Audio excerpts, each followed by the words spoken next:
Two ఉంది, అమ్మాయి paper advertisement ఎక్కువ పరిమితం అవుతుంది, క్యాష్ డిస్ట్రిబ్యూషన్ ఇంకా మిగతా అవి తక్కువగా ఉంది.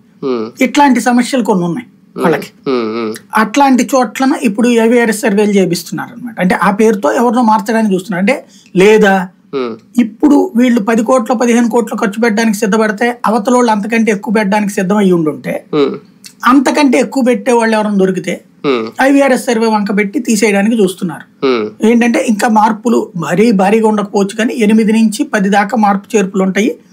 అది ధనవంతులైనటువంటి వాళ్ళు ఎవరైనా దొరికితే మార్చే ప్రయత్నం చేస్తున్నారు, అంతేగాని సామాన్యులకు ఇవ్వాలని ఏమనుకోవట్లేదు. అంటే పొత్తు పెట్టుకోవడం కూడా ఒక ఎఫెక్ట్ అయిందా, సరైన అభ్యర్థులకి ఇవ్వకపోవడం, లేదంటే ఇప్పుడు మీరు అన్నట్టు డబ్బున్న అభ్యర్థులు ఇప్పుడు దొరకడం ఒక కాన్సెప్ట్ అయితే, అసంతృప్తులను పక్కన పెట్టాడు వాళ్ళే ఇప్పుడు రెబల్స్ గా మారడం, అది కూడా ఒక ఇబ్బంది అయిందా?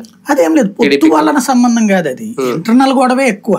పొత్తు వలన పోయిన వాటి ఇట్లా ఏముంది, పొత్తులో అయితే అప్పర్ హ్యాండ్ తెలుగుదేశం, అది కోల్పోయింది ఏం లేదు దాంట్లో. అది ఇచ్చినవన్నీ కూడా మన గెలవనియేగా, 2014 గెలవని, అంతకుముందు ఎక్కువగా గెలవలేని కూడా. ఎన్నిసార్లు గెలిచారని చెప్పి ఇచ్చారు, అనకాపల్లి ఎన్నిసార్లు గెలిచిందని తెలుగుదేశం పార్టీ. ఏది మనం ఇక్కడ లెక్క చూసుకోవాల్సింది ఏంటంటే ఆఫ్టర్ రాజశేఖర రెడ్డి అని చూసుకోవాలి, ఎందుకు ఇచ్చింది అక్కడ. లేకపోతే కనుక మరి గెలిచేటటువంటి సీట్లు అయితే విషయాలు లాంటివి ఎందుకు వదులుకుంది, అవతల గెలిచే సీట్లు లాక్కుంది కదా. వాస్తవంగా ఏంటంటే పొత్తులో బెనిఫిషరీ తెలుగుదేశం కరెక్ట్ చెప్పాలండి.